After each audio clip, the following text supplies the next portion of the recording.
Miriam currently serves as a wellness coach and a healing practitioner at Holistic Health and Healing in Ireland, and I'd like to call her up to the stage at this time.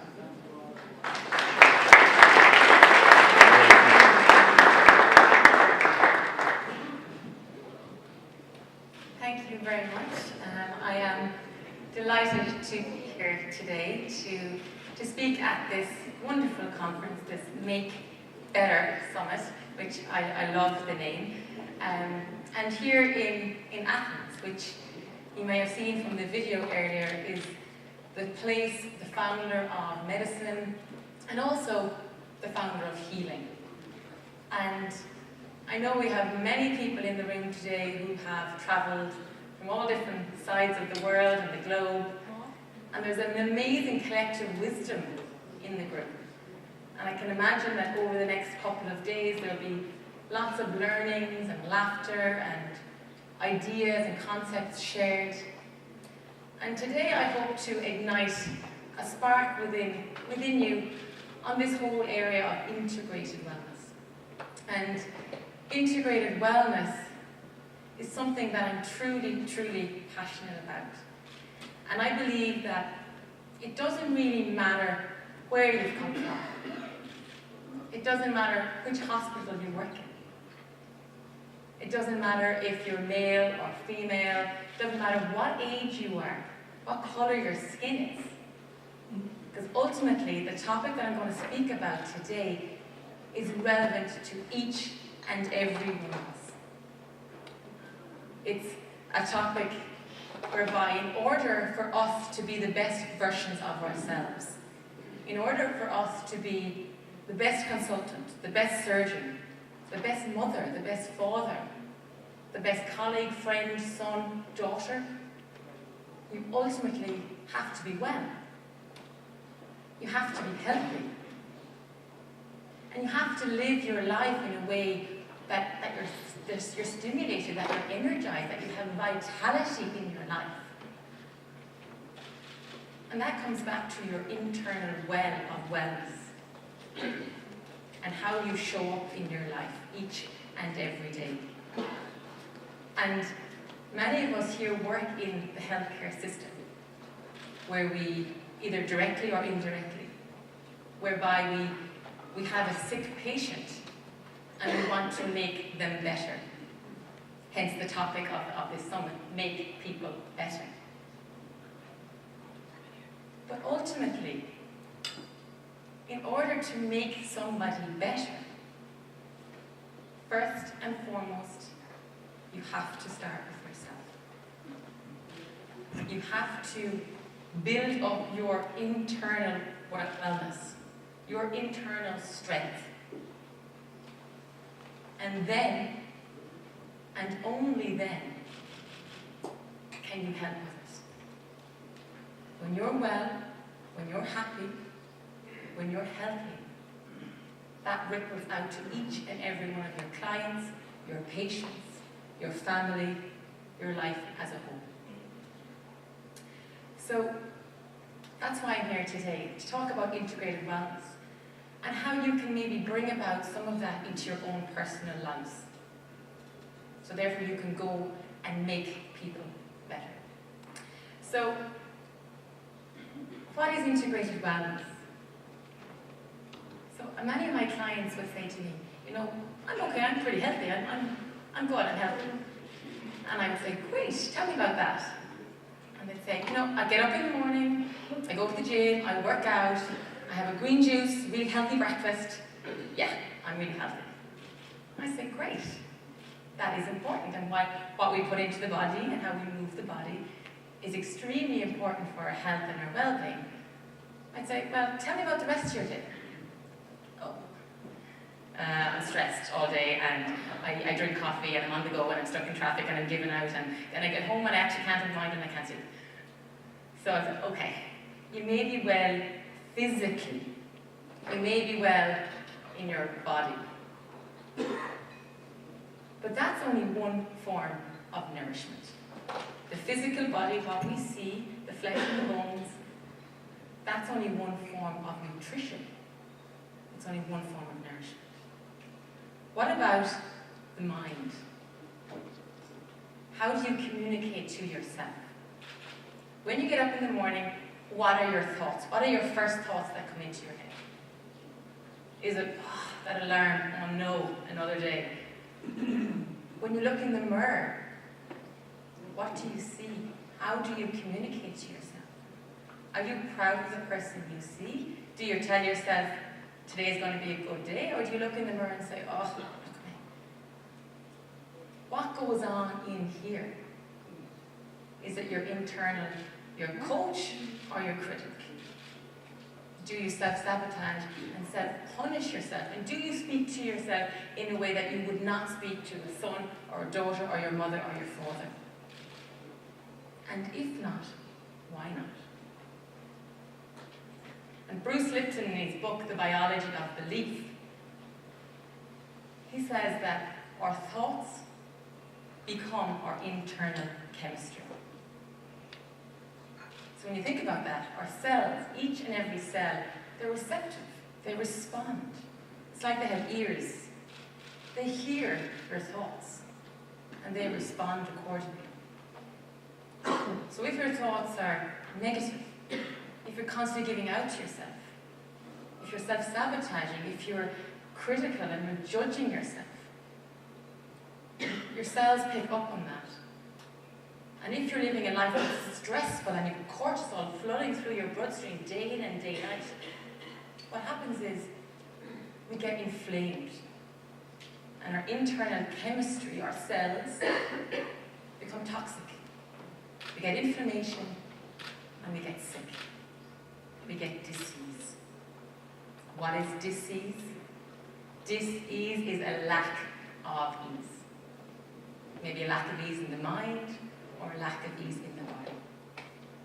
But on the flip side of that, if our thoughts are more positive, or if we're kinder to ourselves, or if we can accept where we're at and meet ourselves where we're at with compassion and forgiveness and kindness, then our internal space becomes one of ease and harmony, and we have more health in our lives. And the mind-body connection, when I was studying in pharmacy in college, I would say to people, everything has to be connected. But in college we were never taught that. We were taught, here's the reproductive system, here's the respiratory system, here's the digestive system, here's the brain, yet they were never linked. And I always thought that was quite, amazing really that they weren't connected. But when you think of the mind and the body and how interlinked it is, take, for example, you're upset, or you're sad, which is an emotion and feeling, I feel sad. What happens? Your body physically produces tears. So as a result of a thought or emotion, we get a physical reaction. It's the same with when you're embarrassed. You get red, you blush, you physically create redness. Or if you're anxious, or if you've had a traumatic experience, or if you've had a shock, your body starts to shake. So the mind and the body are intrinsically linked and very much connected. And if we're only focusing on the body and forgetting about the mind, then we're not really going to be fully healthy or fully happy. And the last area of integrated wellness, which is a massive area that people in today's world we often forget or we ignore. And it's the whole area of the spirit. And what is that? The spirit is who you are. It's your essence. It's your inner spark of light. It's what makes you different to everybody else in the room. It's your energy. It's how you show up in life. It's your characteristics. And it's also your hopes and your dreams and your desires. It's your soul. And if you're not living a life that's in alignment with your true soul's purpose, if you're not living a life that you're inspired by, that you're passionate by, that brings you alive and that ignites that inner light within you, your gifts shine and you radiate, then you're not going to be fully healthy or not going to be fully happy. Because what happens is you get stale, or you get stagnant, or you get frustrated, and that leads to stress and anxiety, and that leads to lack of ill health, and that leads to being sick. And also with the spirit, it's important to remember that it's the energy you live your life in. And if I was to ask you right here, right now, what energy are you living your life in? Are you living an energy of anger and frustration and stress? Or are you living an energy of calmness and peace and love and forgiveness? Or if you're living in an anger or a frustrated energy or you're stressed, can you become aware of that? And can you drop into calmness and peace by doing some meditation or getting some fresh air or unwinding or getting some rest? So it's ultimately, as human beings, we are meant to respond to people's energy. So if somebody walks into the room, if your patient walks into the room, and intellectually we might be very, very important and are intelligent and the mind, is very, very wise. But someone might be telling you, yes, I feel great, from the head. But from the heart or from their energy, you know they're not well. You know they're fearful. And can you meet your client or your patient with an open heart, with compassion? Because ultimately, we're meant to do that. As babies, we can't speak. We can't verbally communicate with our parents, yet we pick up on everything. That's how we grow, it's how we learn, it's how we evolve. But as adults, sometimes we forget that or we lose that connection because ultimately we've lost a connection to ourselves. And in today's world where there's so much noise and there's so much chaos and it's social media and we're always plugged in, we lose that connection back to ourselves. And I believe in today's world, we don't need more noise. We don't need more adrenaline and we need more silence. We need more stillness. We need more connection back to our soul, to our purpose, why I'm here. What's the meaning of my life? And if I can plug into that, then I can start to live a life that's healthy, that I'm passionate about, and that brings me alive. And if you're living a life with that energy, how much ease do you have in your life right now? And if you were to live your life in the same level of ease that you have right now, in 10 years' time, what would that look like in your life? You change nothing right now, and you lived your life the way you do. You carry that energy. You eat the way you eat. You work the way you work. You sleep the way you sleep. You drink the way you drink. Right now, if you change nothing, what seeds are you sowing for your life in 5 years' time or in 10 years' time? What does that look like? And how do you think that will impact on your career, on your relationships, on your life as a whole, on your health? Because the level of ease we have right now in our lives is either creating a future of wellness or a future of illness.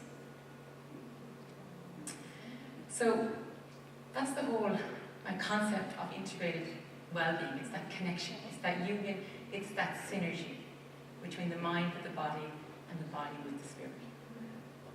So I'm just going to give you a little bit of a background of where I've got to on my journey in life. So as we mentioned there, I am a pharmacist, and I spent almost 10 years in the world of pharmacy. And this really, really opened up my eyes to the world of sickness, the world of disease, lack of ease, and how we treat it. And what I noticed was people would be coming in month after month with their prescription and getting their medication and then leaving the pharmacy, coming back in another month, getting their tablets and so on and so on. And I asked myself, were these people actually getting better? Were they really getting healthier? The answer was no. Because they would have started on 1 or 2 tablets, And then down the line, next thing they're on 5 tablets, 6 tablets, because one tablet is counteracting the side effect of another, and so on.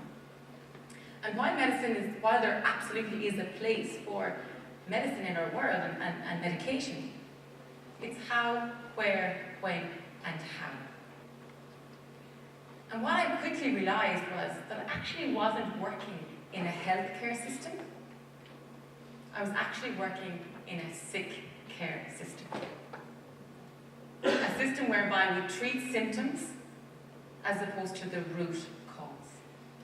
What's causing me to be sick? What's causing me to come into the tablet to get my headaches tablet? And I would say to someone, why do you want the tablet for your head? Why do you have a headache? And they might say to me, oh, I didn't sleep very well last night. And I say, okay, why didn't you sleep well last night? Oh, because I'm stressed out. Okay, why are you stressed out? What's driving you to be anxious, to be fearful? What area of your life? And that's where we need to get to, is looking a little bit deeper, looking beyond the physical, looking beyond, just the medication. What's driving your illness? What's driving you to be unwell and to have that lack of ease in your life? So with that, I went on to study many other complementary and alternative therapies, as well as yoga, mindfulness, meditation, and integrated wellness and integrated nutrition. And when I went on this journey and through experience with working with people, I came across this concept that really, really blew my whole mind open when it came to the world of wellness and the world of well-being. And this is the whole area of primary and secondary foods. If I was to ask you here, what do you think a primary food would be? Primary source of food. What do you think that would be? Any ideas?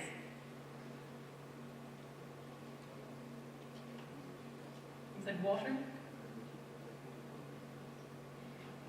So when I asked this question, and when I first came across this concept, I thought a primary food was something like, a protein or a vegetable or a water or something that was a primary need.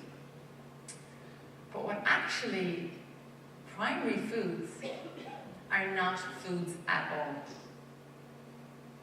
Primary foods are all of the things that truly nourish you in your life, that truly bring you alive, that energize you, that stimulate you, that bring you health, that bring you happiness, that bring you passion, that cannot be found on a plate.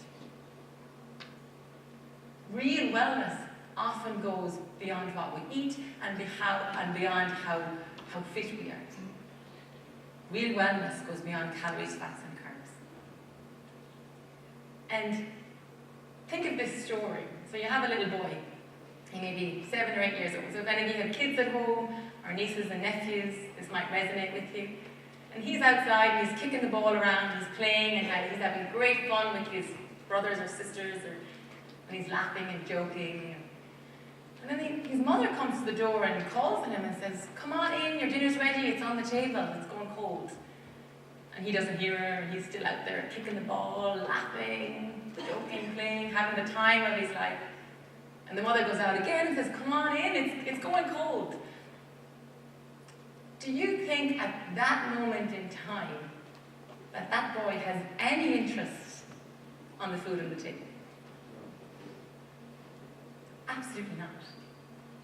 Because at that moment, what's really energizing him, what's really nourishing him, is a sense of fun, play, laughter, companionship, community. That's what's really bringing him alive. And as a world right now, we've never been more sick, we've never been more exhausted, we've never been more burnt out. And we've never lacked so much in these primary foods. Because we are starving, we are craving things like fun, laughter, rest, sleep, adventure, leadership, success, creativity, self-expression, community, love, of these things cannot be found in a green juice or a kale salad. So, the primary foods are divided into 4 main sections. We have our relationships, career, spirituality, and physical activity. So if we look at, say, relationships, how are your relationships in your life right now? Who do you surround yourself with? Do you surround yourself with people who want the best for you? People who ultimately grow your humanity? People who inspire you to be the best version of yourself? And in these relationships, do you feel valued, trusted, connected, and respected? And in your career, with your colleagues and your clients, do you feel valued, trusted, respected, and connected? And in the video earlier today, one of the main words that came up quite often was the word trust. Do you trust your colleagues? But ultimately, do you trust yourself? Do you show up for yourself? Do you look after your health and your well-being? And ultimately, what's your relationship like with yourself? Because that's ultimately the most important relationship you will ever have. And that will dictate your relationship with everybody else. Do you judge yourself? If so, do you judge others? Do you compare yourself to others? Do you give out to yourself? Do you beat yourself up? And today, from today on, can you start to maybe look at yourself in a better light? Can you start to give yourself a bit of credit? Can you start to be grateful for where you are, how you've got to where you've been? And can you start to ignite that inner soul, connect back to that inner spark of light that wants to be seen, that wants to be loved, that wants to be cherished, and that wants to radiate? Because when you do that, you not only change your world, but you change the world of everyone around you. So, the other forms of primary food are your career. Do you live and work in a job that inspires you? Are you energized by your work? Do you love what you do? Are you passionate about it? And if not, is there something I can do or you can do about that to enable you to bring the best of yourself into the world that you live in? There's 168 hours in the week. How many hours do you spend in your career? And is it really nourishing you? Because ultimately, if you're stressed or if you're stagnant or stale in your career, how many hours of your week is that taking up, of your life? So it's a good question to ask yourself. Physical activity, that's quite self-explanatory, but it's movement. It's any form of movement. So we're all different, thank God. But it's finding what works for you. And movement is essential for our well-being because not only is it good for our physical body and our minds, but it's also great for our emotional body. Emotion is a feeling in motion. How do we do that? How do we get it out of the body? We move the body. Release tensions and stress that we may be building in the muscles and the cells. Shake it out by moving. Find something that works for you and prioritize that into your life as often as you can. That can be something like getting out for a walk in nature, swimming, hiking, yoga. Find something that you love, that connects back into you, and utilize that. And then the last one is your spirituality. And this doesn't have to mean a religion or a god or a faith. It can, absolutely. But spirituality is anything that makes you stop. Anything that gets you off the chaos and the treadmill of life for a couple of minutes and gets you to actually be still so you can hear all the noise that goes on in your head. that you can actually feel, how am I doing today? Physically, mentally, emotionally. And it's something that just gets you to go, gives you a break.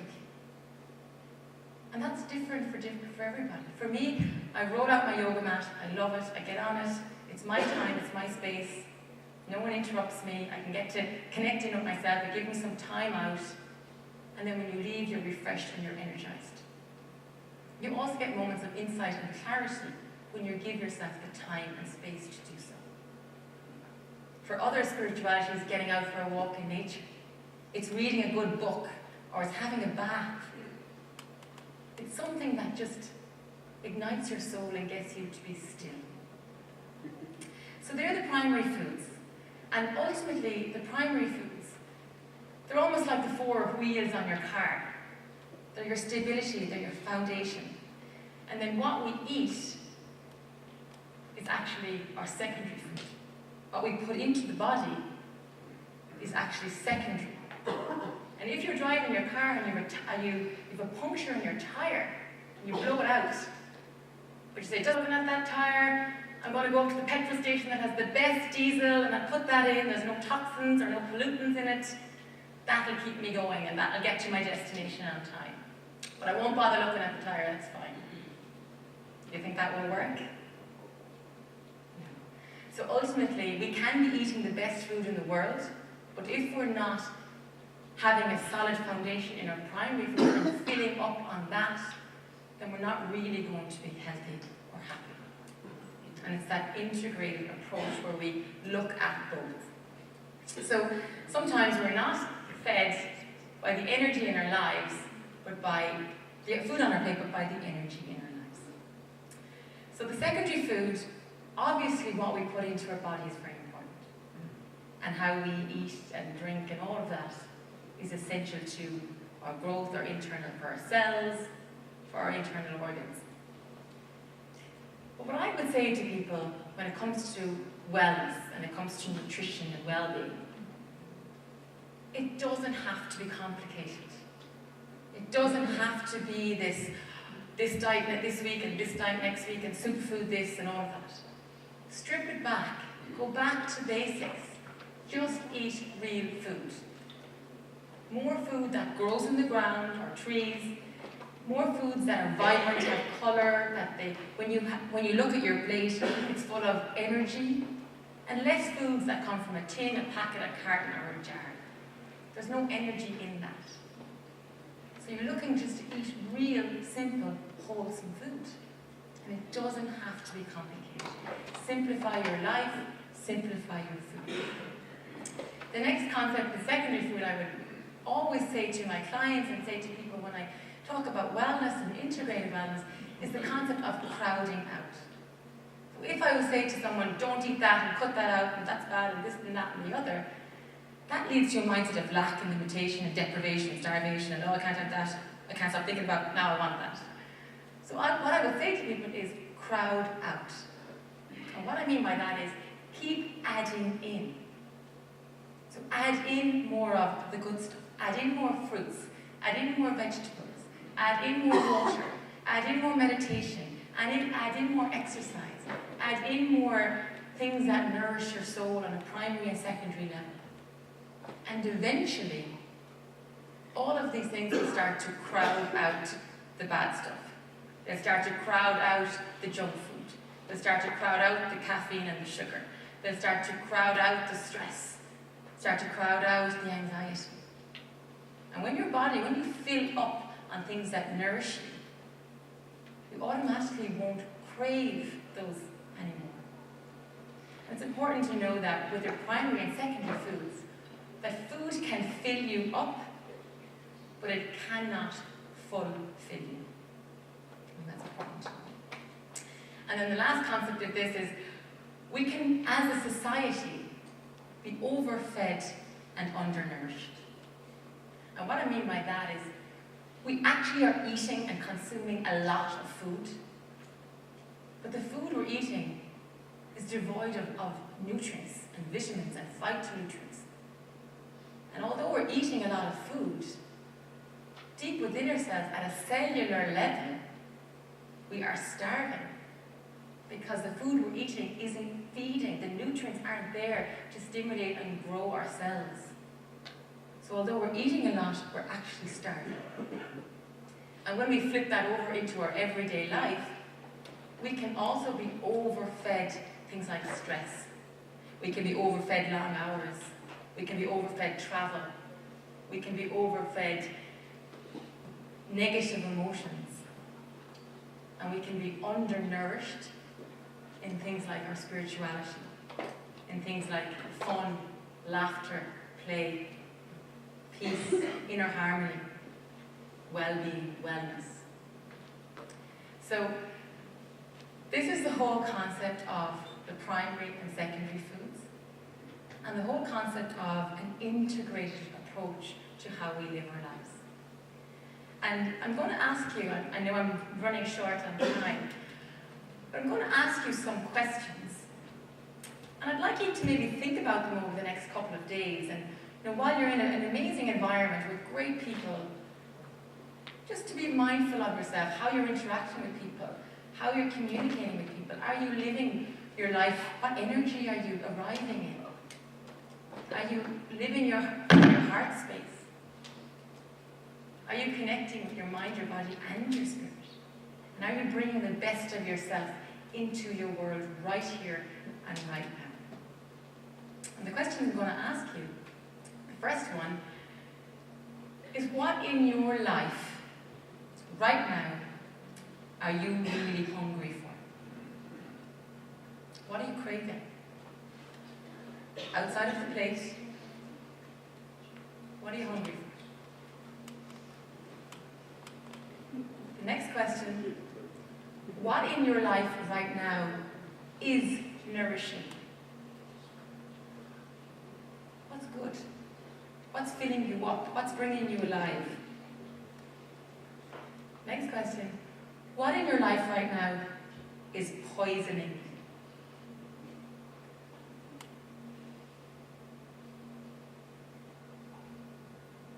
And the last one, what small changes, beginning here and now, can I make in my everyday life to try and bring about more well-being, more wellness, more ease in my life, more gratitude, more connection, more love, more vitality, and more me. Ultimately, we're here to make things better. If you start by making yourself better, bringing all of you into the room, into your life, you ultimately will change the world and those around you. So thank you very much.